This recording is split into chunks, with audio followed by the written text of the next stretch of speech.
અત્યારે ઘરે ઘરે બધા જ વ્યક્તિઓને વાળની સમસ્યાઓ બહુ વધતી જાય છે. વધારે પડતા કેમિકલો યુઝ કરતા હોય છે કે પછી મોંઘી મોંઘી પ્રોડક્ટો તમે યુઝ કરો છો. પણ આજે હું તમારી સાથે શેર કરવાની છું કેમિકલ વગરનું એકદમ હર્બલ શેમ્પૂ, જે બાળકોથી લઈ મોટા સુધી બધાને જ યુઝ કરી શકાય છે.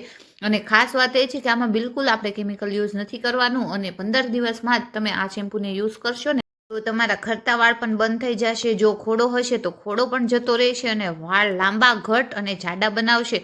જેનાથી તમારે આ એક વખત શેમ્પૂ બનાવી અને 3 થી 4 મહિના સુધી તમે એને સ્ટોર કરી શકો છો. 3 મહિના સુધી એને કાંઈ નથી થતું. અને તમે આને સ્કિન ઉપર કે ફેસ બોડી ઉપર કે તમે એને ફેસ વોશ કરવો હોય તો પણ કરી શકો છો, કેમ કે એકદમ હર્બલ વસ્તુ આપણે આની અંદર યુઝ કરી છે.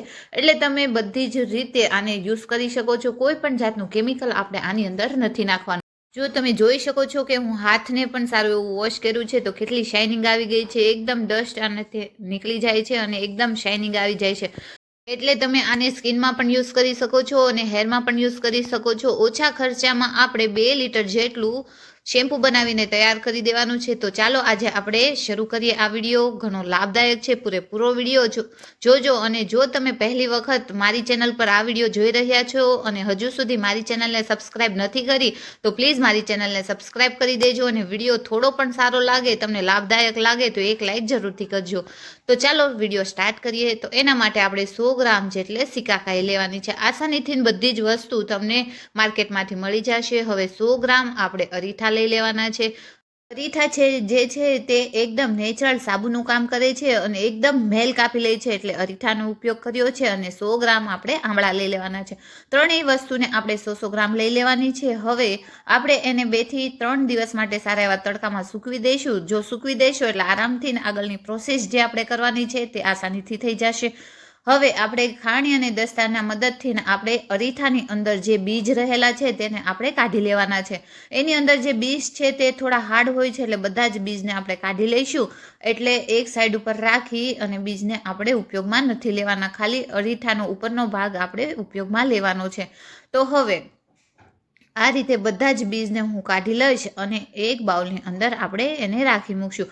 તમે બીજ કાઢી અને પછી પણ તમારે જો તડકે સૂકવવા હોય તો તમે સૂકવી શકો છો. પણ એક વખત જો સારા એવા સુકાઈ ગયેલા હશે તો તમારે જો આપણે આગળની પ્રોસેસ કરશું તે આસાનીથી થઈ જશે. તો હવે આપણે પહેલાં તો ગ્રાઇન્ડિંગ જાર લઈ લઈશું અને આંબળાને આપણે ક્રશ કરી લઈશું. આંબળા આપણા હેર માટે ખૂબ જ ફાયદેકારક છે, વિટામિનથી ભરપૂર છે. એટલા માટે આપણા હેરને એકદમ કાળા રાખે છે, શાઇનિંગ આપે છે અને મજબૂત બનાવે છે. એટલે આપણે આંબળા જરૂરથી નાખી દઈશું.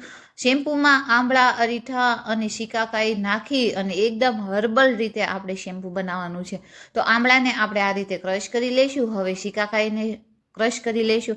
હવે આ બધો પાવડર તમે વિચારતા હશો કે તૈયાર મળી જાય છે માર્કેટમાંથી, પણ એક વખત જો આપણે બધી જ વસ્તુ લાવી અને આપણે ઘરે પાવડર બનાવશું તો આપણને સંતોષ પણ થશે કે બધી જ વસ્તુ કેમિકલ વગરની છે. એટલા માટે મેં પાવડરનો યુઝ નથી કર્યો. બધી જ વસ્તુ ડાયરેક્ટલી લાવી અને આ રીતે આપણે ક્રશ કરી એનો પાવડર બનાવી દેવાનો છે. હવે અરીઠાને પણ આપણે આ બંનેને ક્રશ કર્યું છે તે જ રીતે ક્રશ કરી લઈશું. અરીઠા આપણે નેચરલી જે શોપ ફીણા આપે છે, મેલ્ક આપે છે, તે મેઇન વસ્તુ છે અરીઠામાં. એટલે આપણે અરીઠાને 2 વખત અલગ અલગ રીતે ક્રશ કરી દઈશું. જો તમારી પાસે મોટો જાર હોય અને એક જ ઓલામાં થઈ જતું હોય તો તમે એક વખતમાં પણ એને કરી શકો છો. તો આ હવે આપણે બધી જ વસ્તુને સારું એવું ક્રશ કરી દીધું છે. હવે એક મોટું વાસણ લઈ લેવાનું છે.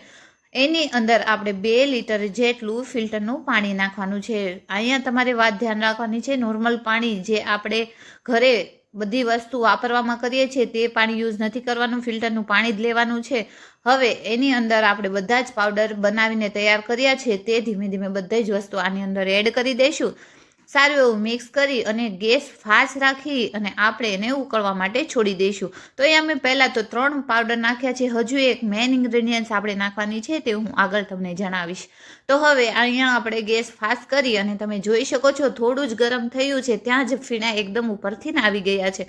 આમાં આપણે કોઈ પણ જાતનું કેમિકલ નથી નાખવાનું. નેચરલી બધી જ વસ્તુમાંથી આપણને જેમ તમે તેલવાળું માથું પણ ધોશો ને તો પણ એકદમ ચોખ્ખું થઈ જશે, મેલ નીકળી જશે, ચિકાસ નીકળી જશે અને હેરની કોઈ પણ પ્રોબ્લેમ હશે ને તે બધો જ દૂર થઈ જશે જો તમે એક વખત આ શેમ્પૂ બનાવીને ટ્રાય કરશો તો.